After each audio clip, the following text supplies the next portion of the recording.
नमस्कार मित्रांनो, पुन्हा एकदा स्वागत आहे तुमच्या नवीन व्हिडिओमध्ये। आज आपण वॉक अराउंड व्हिडिओ बघणार आहे होंडा एलिवेट या गाडीचा। या गाडीची किंमत चालू होती 10,99,000 ते 15,99,000 पर्यंत। गाडीमध्ये आपल्याला टोटल 4 वेरिएंट भेटतात, AC, V, VX आणि ZX। होंडा एलिवेटचं बोलायचं झालं तर ही गाडी डायरेक्टली सेल्टॉस आणि क्रेटाच्या सेगमेंटची गाडी आहे। आणि आज आपण या गाडीचा जो वॉक अराउंड व्हिडिओ बघणार आहे तो ह्याचं सेकंड बेस मॉडेल आहे, जे की त्याला होंडा एलिवेट V मॉडेल असं म्हणतात। ह्याच्या खाली AC मॉडेल येतं। आपल्याला पुढे होंडाचा लोगो भेटतो, त्याचसोबत पुढे एक क्रोमची पट्टी भेटते फ्रंट एंडला।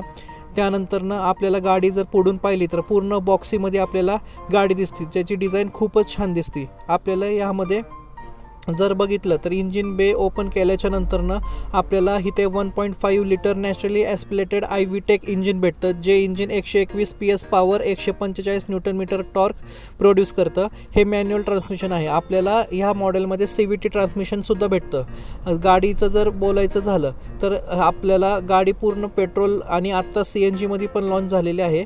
आणि आपल्याला फ्रंटला गाडीमध्ये इथं होंडाचा लोगो भेटतो, जो की सेंटरला आहे, आणि क्रोमची पट्टी पूर्ण गाडीला भेटते, त्यामुळे गाडीचा एक अपीलिंग लुक आपल्याला भेटतो। खाली आपल्याला फॉग लॅम्प्स भेटतात, पण ह्या व्हेरियंटमध्ये फॉग लॅम्प्स भेटत नाही, आणि खाली स्क्लफ प्लेट भेटते आणि इथं नंबर प्लेट लावायला जागा आहे। जर गाडीचं हेडलाईट्सबद्दल बोलायचं झालं तर आपल्याला LED हेडलाईट सेटअप भेटतो, जे की 4 लो बीमसाठी आणि 3 हाय बीमसाठी, आणि इंडिकेटर्स पण आपल्याला LED मध्ये भेटतात, स्वेप इंडिकेटर्स ह्याला म्हणतात। जर आपण गाडीच्या थोडंसं बॅकला गेलो तर आपल्याला गाडीचा प्रोफाईल असा दिसतो। साईडनी जर बघायचं झालं तर आपल्याला गाडीमध्ये 16 इंचीचे स्टील रिम्स भेटतात, आणि त्याला व्हील कॅप प्रोव्हाइड केलेली आहे, जसं की तुम्ही बघू शकता। आणि आपल्याला गाडीमध्ये गुडियरचे टायर भेटतात, त्याची प्रोफाईल 215/60 R16 आहे। ORVM आपल्याला नॉर्मली इंडिकेटर्स त्यामध्ये दिसतात, जे की स्वॅप होतात। आपल्याला कुठल्याही प्रकारचं डोअर सेन्सर्स भेटत नाही, आणि आपल्याला गाडीला कुठल्याही प्रकारचं सनरूफ किंवा रूफ रेल्स भेटत नाही। मागं शार्क फिन अँटिना दिलेला आहे, आणि आपल्याला जी क्रोमपट्टी आहे ती पुढच्या आणि मागच्या दरवाजाला सरळ आलेली दिसते।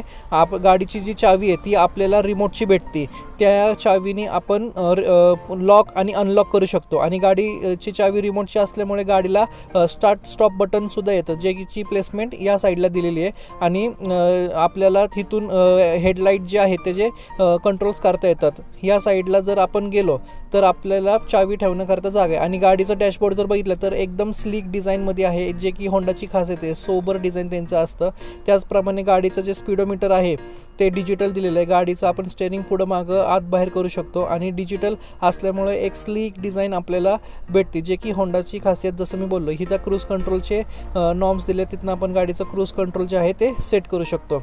गाडीचं जे स्पीडोमीटर आहे ते एकदम सिंपल आणि क्लासी दिलेलं आहे, त्यामुळे ते एकदम व्यवस्थित दिसतं। हा जो आहे तो नॉर्मल वे। जर इन्फोटेनमेंट सिस्टीमचं बोलायचं झालं तर आपल्याला इन्फोटेनमेंट सिस्टीम जी आहे ती 8 इंचीची दिलेली आहे, आणि मी तुम्हाला हे काढून दाखवतो थोडंसं। आणि या साईडला जे आहेत ते इन्फोटेनमेंट सिस्टीम पूर्ण टच ऑपरेट केली जाते, ह्याचा टच रिस्पॉन्स पण एकदम व्यवस्थित आहे। आणि इन्फोटेनमेंट सिस्टीमचं बोलायचं झालं तर आपल्याला राईट साईडला थोडेसे बटन्स दिले, त्याने आपण इन्फोटेनमेंट सिस्टीम जी आहे ती मॉनिटर करू शकतो। आणि ऑटोमॅटिक क्लायमेट कंट्रोल पूर्ण गाडीमध्ये दिलेलं आहे। इथं पॉवर आउटलेट आहे, आणि इथं USB चे 2 सीट्स आहेत, इथं स्टोरेज स्पेसेस आहेत, इथं 2 बॉटल होल्डर्स आपण आरामशीर ठेवू शकतो। आणि हा गाडीचा घेर नॉब आहे, जो की एकदम छोटासा आहे, एक छोटी गाडी चालवण्याचा फील येऊन जातो आपल्याला। तसंच थोडंसं असं आपण रिव्हर्स घेतल्यानंतर आपल्याला कॅमेऱ्याचा व्ह्यू जो आहे तो एकदम शानदार येतो। आणि कॅमेऱ्याची quality as compared to previous Honda cars आता खूप चांगली इम्प्रूव्ह केलेली आहे। आणि एलिवेटमध्ये आपल्याला खूप चांगला कॅमेरा भेटतो, आणि कॅमेऱ्यामध्ये 3 मोड्स आहेत, ॲज पर आवर व्ह्यू आपण ते चेंज करू शकतो। आणि गाडीमध्ये आपल्याला आर्मरेस्ट दिलेला आहे, आर्मरेस्टच्या खाली स्टोरेज स्पेस पण चांगली दिलेली आहे। हा आर्मरेस्ट फिक्स आहे, तो स्लाईड काय होत नाही। आणि आपल्याला सीट्स जे आहेत ते नॉर्मल सीट्स दिलेले आहेत, ह्यामध्ये कुठल्याही लेदरचा यूज केलेला नाही, फॅब्रिक सीट्स आहेत, पण त्याचा कम्फर्ट जो आहे तो गाडीमध्ये चांगला आहे। गाडीच्या इंटेरियरबद्दल बोलायचं झालं तर आपल्याला ड्युअल इंटेरियर गाडीचं भेटतं, जे की बेज आणि ब्लॅक कलरमध्ये, त्यामुळे गाडी जी आहे ती आपली एअरी फील करून देते। आणि आपल्याला जे आहे हे मॅन्युअली ऑपरेट करावं लागतं, आणि लाईट जी आहे ती येल्लो लाईट दिलेली आहे। त्याचबरोबर आपल्याला ड्रायव्हर साईडला तिकीट होल्डर प्रोव्हाइड नाही केलेलं, आणि को ड्रायव्हर साईडला जर बघितलं तर आपल्याला तिथे एक मिरर प्रोव्हाइड केलेला आहे, आणि मागच्या केबिनची लाईट पण येल्लो दिलेली आहे आपल्याला। जर गाडीचं बोलायचं झालं तर आपल्याला हार्ड प्लॅस्टिक बऱ्याच ठिकाणी म्हणजे पूर्णच गाडीमध्ये यूज केलेलं आहे आणि डिसेंट अमाऊंट ऑफ स्पेस पण आपल्याला इथे भेटते। त्याचबरोबर आपल्याला जर आता पुढे बोलायचं झालं तर गाडीचं एकदम जी आहे ती स्लीक आणि सिंपल डिझाईन आहे। आता मागं जाऊन आपण चेक करू की मागं प्रोफाईल गाडीची कशी आहे। गाडीचं मागचं दार आपण ओपन करून चेक करू।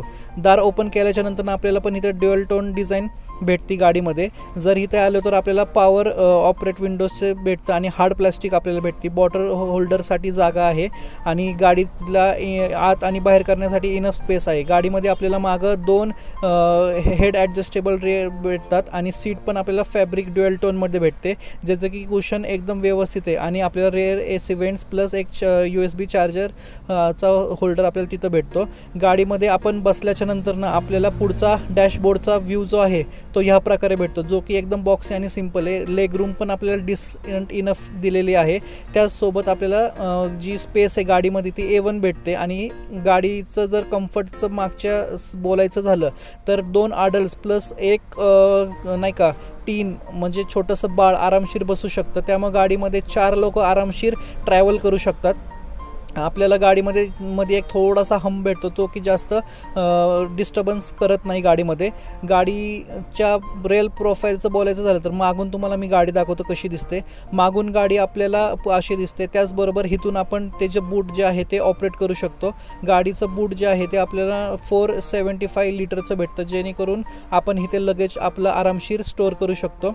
गाडीचं सेकंड टॉप असल्यामुळे आपल्याला कुठलंही तिथे लॅम्प वगैरे प्रोव्हाइड केलेला नाही आहे। जर ह्याच्या वरच्या मॉडेलला गेला तर तुम्हाला केबिनमध्ये लॅम्प दिसेल आणि आपल्याला मागं पण स्पेअर व्हील जो आहे तो 16 इंचीचाच जसा भेटतो 215/60 मध्ये, जसे आपल्याला बाकीचे 4 टायर भेटतात। आता ही डिक्की लावल्याच्या नंतरनं आपल्याला गाडी जी आहे ती कनेक्टेड टेल लॅम्प्स दिसतात। तुम्हाला व्हिडिओ आवडला असेल तर चॅनलला लाईक करा, सबस्क्राईब करा। Thank you so much.